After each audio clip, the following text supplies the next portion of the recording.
वज़ीर आज़म इमरान खान ऐं परवेज़ खटक विच में सख़्त जुमिलनि जी ॾे वठि। परवेज़ खटक गैस बहरान ते भड़की पियो। वज़ीर आज़म खे चयो त तव्हांखे वज़ीर आज़म असां करायो आहे। ख़ैबर पख्तूनख्वा में गैस ते पाबंदी आहे। अगरि तव्हांजो इहो ई रवैयो रहियो त असां वोट न ॾेई सघंदासीं। परवेज़ खटक जी ॻाल्हियुनि ते वज़ीर आज़म चयो त अगरि तव्हां मूं मां मुतमइन न आहियो त कंहिं ॿिए खे हुकूमत ॾेई छॾियां।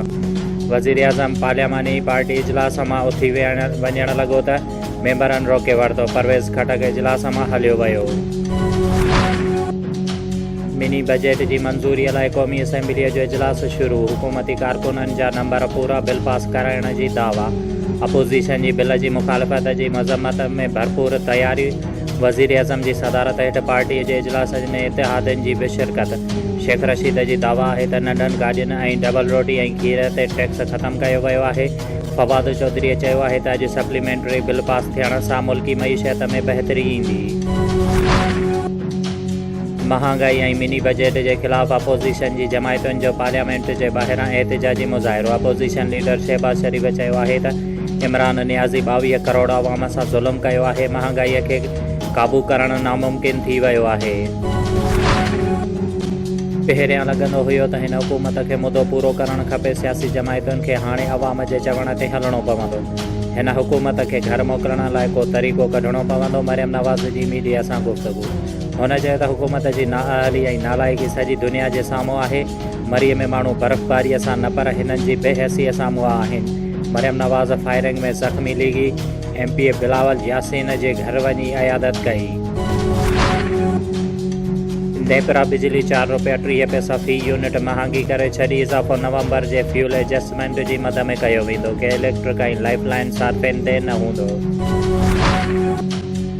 68 मोरी भरिसां ॻोठ मिर्ज़ा हसन अली बेग में तहरीक लबैक पाकिस्तान जो हिकु अहम इजलास। ॻोठ मिर्ज़ा हसन अली बेग में हिकु अहम इजलास ज़ेर सदारत हाफ़िज़ मोहम्मद अमीन बिरोहीअ जी थी गुज़रियो, जंहिंजा महिमान ख़ासि पाकिस्तान तहरीक लबैक ज़िला शहीद बेनज़ीराबाद जे अमीर सैयद वक़ार हुसैन शाह रिज़वी, ज़िले राब्ता अमीर अब्दुल शकूर रिज़वी, तालका नवाब शाह जे नाज़िम मोहम्मद नईम रिज़वी, तालका नाइब अमीर सजाद रिज़वी, तालका नाइब नाज़िम आसिफ़ रिज़वी ऐं ॿियनि ख़ुसूसी तौर ते शिरकत कई। हुन मौक़े ते अॻुवाणनि ख़िताब कंदे चयो त इंशाअल्लाह ईंदड़ बल्दियाती इलेक्शन में तहरीक लबैक पाकिस्तान भरपूर नमूने सां हिसो वठंदी ऐं ज़िले शहीद बेनज़ीराबाद जे हर UC में पंहिंजा उम्मीदवार बि हारींदासीं।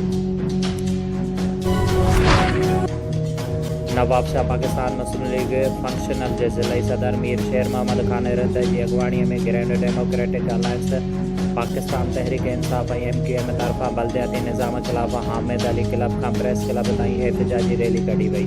एहतिजाजी रैलीअ दौरान सरदार मीर शेर मोहम्मद खान रिंद, सैयद बाग़ी अली शाह, यूनिस खान बिरोही, सैयद अनवर अली शाह, लकी अली राजा, सलीम जमाली, अमीर बख्श उनड़, इनायत रिंद, निसार परियाड़, इमाम दीन कीरियो, नदीम राजपूत, जावेद आरई, वक़ार खान फ़कीर, हिदायतुल्ला, इरफान गुल रिंद, हाजी गोरियानी, इब्राहिम खलील बिरोही, यूनिस बिरोही, डॉक्टर आदिल आरई ऐं ॿियनि मीडिया सां ॻाल्हाईंदे चयो त बल्दियाती निज़ाम हिकु कारो क़ानून आहे जंहिंजी असां सख़्त लफ़्ज़नि में मज़म्मत करियूं था।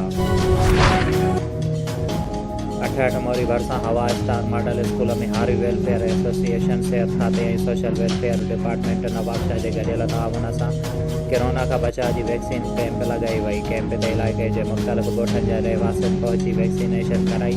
कैंप ते मौजूदु हारी वेलफेयर एसोसिएशन जे सदर अकरम ख़ासकेली, PPHI जे regional monitoring officer Ramzan Shah Shahzad Khaskheli, additional director Mohammad Sabir Qureshi, deputy director social welfare Abdul Rehman Khaskheli, 68 Mori press club जे सदर कादिर बख्श बिरोही, जॉइंट सेक्रेटरी गुलाम सरवर ख़ासकेली ऐं ॿियनि ॿुधायो त हीअ कैंप सिहत खाते ऐं समाजी तंज़ीम हारी वेलफेयर जे ताउन सां लॻाई वई आहे, जिते इलाइक़े जे मुख़्तलिफ़ ॻोठनि जा रहवासी पहुची कोरोना खां बचाव जी वैक्सीन कराए रहिया आहिनि ऐं असांखे घुर्जे त कोरोना खां बचाव लाइ मास्क जो इस्तेमालु कयूं ऐं वैक्सीन खे यकीनी बणायूं। कैंप ते मुख़्तलिफ़ ॻोठनि जे रहवासियुनि पहुची कोरोना खां बचाव लाइ वैक्सीन कराई।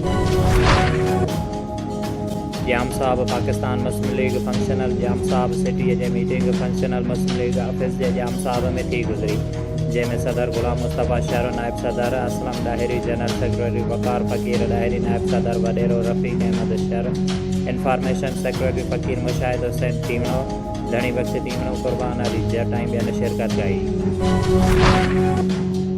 बांदी टाउन इंतज़ामिया जी नाअहली सबबि बरसाती पाणी विच शहर में वारदानि जे गलियुनि में तलाउ जीअं बीठल आहे, जॾहिं त टाउन इंतज़ामिया टाउन कमेटीअ ताईं महदूद बांदी स्टेशन रोड, शाही बाज़ार, हुसैनी चौक, मोरो रोड, प्रेस क्लब रोड, अस्पताल रोड पाणीअ जा तलाउ लॻल आहिनि। शहरनि जो चवणु आहे त असांजो कारोबार गंदगीअ सबबि मुतासिर आहे।